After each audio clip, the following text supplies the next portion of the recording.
Claypool, Juju Smith-Schuster, and Deontay Johnson. Would I be correct in assuming that? I think they're all going to be interchangeable from week to week, but they're all going to be top scorers for you, and they'll all need to be week-to-week fantasy starters.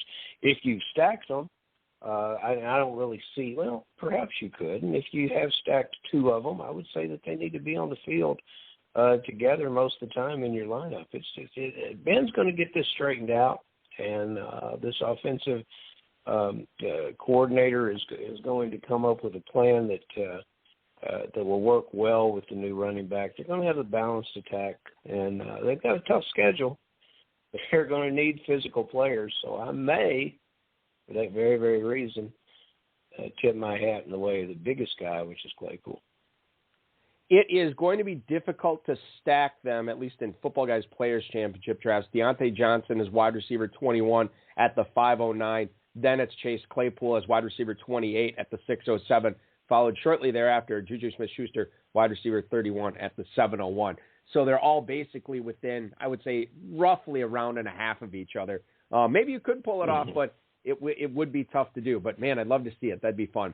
Hey, we got Brad Kezema just coming up in 1 minute here. The last thing I want to get to before we talk to Kaz of the North and how he's won the Genesis League the last 2 years is the running back situation out in San Francisco. Now, there is a report in The Athletic today, an interview with Bobby Turner, who is the 49ers running backs coach, and he believes that the rookie, Trey Sermon, is the type of running back that can really succeed in Kyle Shanahan's offense.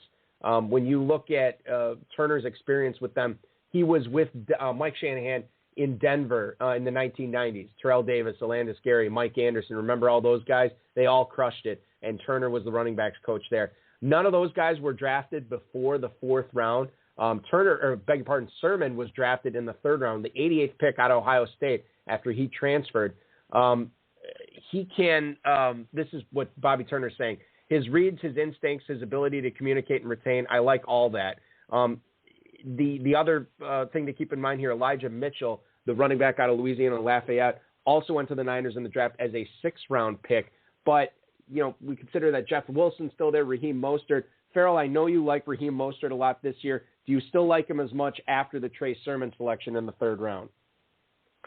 Yes, but I'd have to temper my expectations of him getting touches. There'll be high-quality touches, but will there be enough? We look like a team here that wants to run the ball because it's not necessarily particularly concerned about what they're going to do at quarterback. That job's going to be determined, and we could end up splitting time with the two quarterbacks there. So it's a situation where, and I love this coaching staff. I mean, you alluded to it, of what Shanahan has done to draw on his father's history in the business.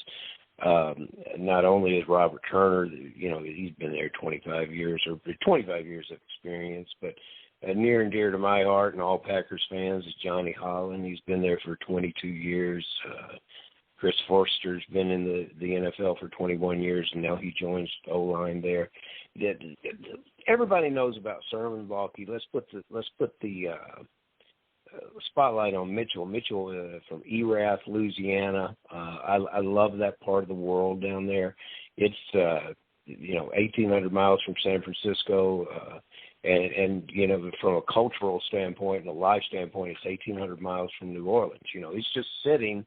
It's football territory. Old school Jet fans will remember Johnny Hector that came from New Iberia right down the road, and I'm just so thrilled to see Mitchell get this opportunity, and he tore it up at the Senior Bowl. He was one of the guys that daily improved. You know, somebody comes and flashes a day, and then they kind of disappear in practice. This player showed something new, something different, and something to like every day. There's no way that they try to move this player off the active roster and put him on the practice squad. He won't survive waivers, and he'll be playing for someone else. So Mitchell, and we talked to so many dynasty players, guys that are a lot better at that format than I would ever be. But I can tell you what, Mitchell is a guy that I'm going to put on my dynasty team if I can get it. And even when you consider redraft, too, Elijah Mitchell in the Football Guys Players Championship, running back 68, he's being drafted at the end of the 16th round. So he's still a selection for redraft players going behind Kerryon Johnson, Salvin Ahmed, right ahead of Jamar Jefferson, and one Todd Gurley, by the way. Elijah Mitchell, who would have thought it? He'd be drafted ahead of Todd Gurley his rookie year. Everyone says, when you have a difficult running back situation to figure out, go with the least expensive option. This player is the least expensive option. And, it's hard to predict the future, but I could see a situation where Mitchell, who shares that acceleration and that toughness that we see out of Mostert, and, a lot of injuries in the history of this backfield with 49ers. So who knows? I think it's you could make many worse 16-round picks. Yeah, and that's where he's going. You think about the two more expensive picks there, Mostert and Trey Sermon, not going that far from each other actually in drafts. Mostert running back 30 at the 705, Trey Sermon running back 33 at the 801. That's also Michael Carter and Lombardi, Lenny Fournette territory there as well. Let's get into some championship territory now, Farrell, as I want to bring on tonight's honored guest. He actually joined the FFPC with some $35 classics back in 2015. Then he entered his first Dynasty League with the $500 number 18 league in 2017. 2 years after that, he became a card-carrying member of the 26ers, whose membership, by the way, now contains one Farrell Elliott as well. After some second-place finishes, he finally took down the 26ers 2.0 Dynasty League last year. He is the two-time defending champion of the Genesis League and is here tonight to talk about the draft last week that could give him the coveted three-peat. Please welcome in Cavs of the North himself onto the show. It is Brad Kezema. How's it going, dude? It's going very well, gentlemen. Thank you for having me on tonight. Cavs for the three-peat. Yeah, exactly. That's what it is. Yeah, we might be talking about this time next year, that the Pride of Canada is celebrating a third straight Genesis championship, Farrell. Anything's possible. We definitely want to get into that with you tonight, Brad, about how you think your draft went. Before we get into that, tell the listeners what you're doing for a living in the Great White North. I am an independent financial advisor in Sherwood Park, Alberta, which is a suburb of Edmonton, about 70,000 people. I'm trying to think about this. We'll talk about Chuba Hubbard in a little bit, but Chuba Hubbard was a guy that you've known for quite a while up there, Brad. Yeah, he's a hometown boy. Went to high school just a couple blocks from my house. Wow, that's great. Small world. That is great. I love the history of some of the Canadian players, and so many of them with athleticism and with opportunity to come south and play are propelling themselves into the NFL. CFL will never see that player, will they? Yeah. Doubtful. The only guys that usually end up back in the CFL are the guys that burn out in the NFL or get injured. So doubtful. Well, I have to tell you something that personally you should find very alarming. It's because I've been reviewing some of your drafts and I see where you and I are thinking a lot. So that could have problems leading to a three-peat. We're thinking a lot alike here. And one of the players that I've been on for a long time is Raiders tight end Darren Waller. And last year, when I drafted him, people have said, you've seen the best of Waller. And I said, well, I don't think so. I think he's going to catch more, and I definitely think he's going to catch more touchdowns. He fulfilled that. 17 improved catches over the previous year in 2020. He went from 3 to 9 TDs.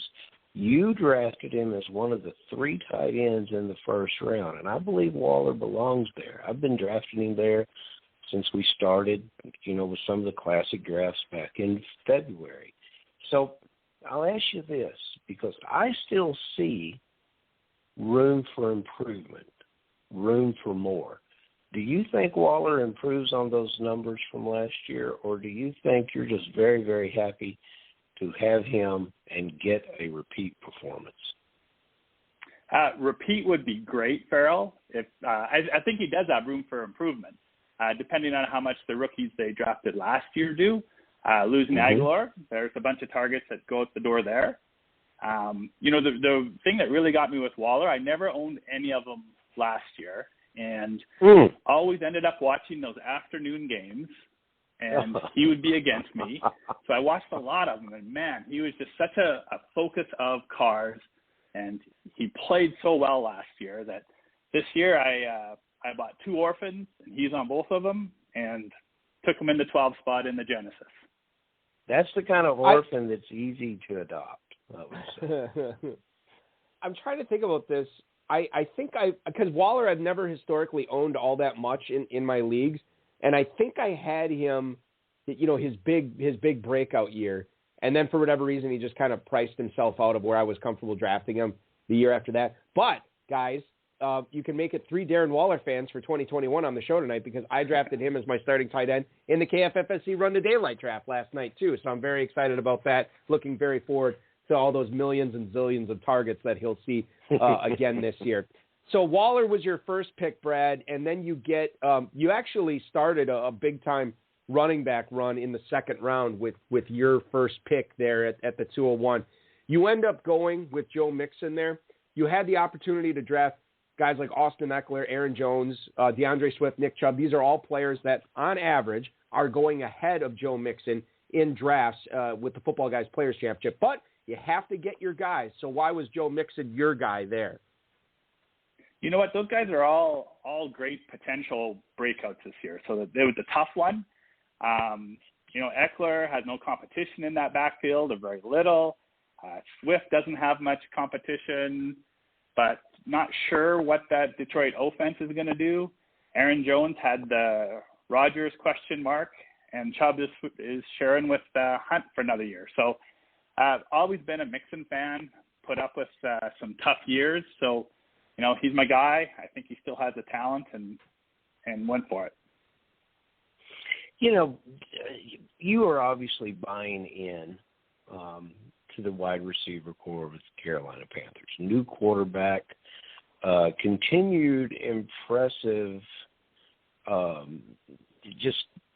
just been impressed with the head coach to a point where I kind of see him as a throwback to coaches that I remember that I was impressed about as a younger guy. And, this week, Teddy Bridgewater in some podcast probably said some things he shouldn't about how the Panthers practice. Said they didn't practice red zone, and that they didn't necessarily practice 2 minutes.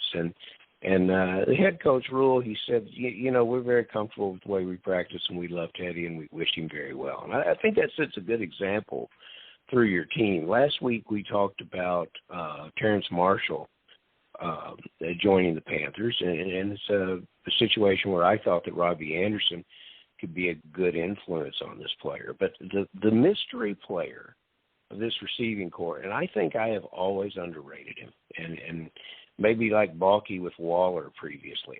I've never had this player rostered very often. And what can you tell me about DJ Moore, and what do you expect from him this year? He would kind of fit into that same mold for me as Mixon. I just think he's a talent. I think he's a great route runner. I think he's great after the ball. And I think he's dependable.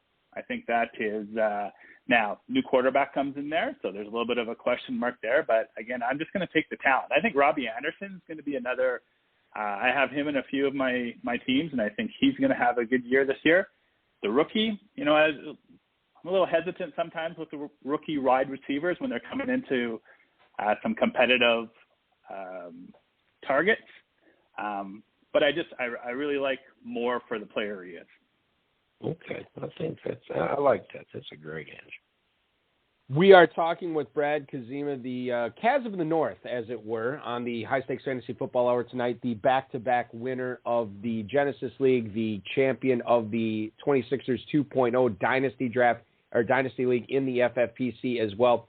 And Kaz, let's talk a little bit about Dallas Goedert here, because when you grabbed him at 601, that made you the first team in Genesis this year to get a second tight end. In fact, some teams didn't even have any tight ends at all. So I want to ask you, not necessarily about the Goedert selection itself, about the player, but the strategy behind this. Were you trying to force a tight end run? Do you kind of think it's important to get two pretty good tight ends early on? I mean, what were you thinking when you decided to grab Goedert at the 601? Well, part of it was history. So last year I ended up, I had the same draft spot last year and took Kittle as in the 12th spot, who gave me a few weeks of good production before he went out for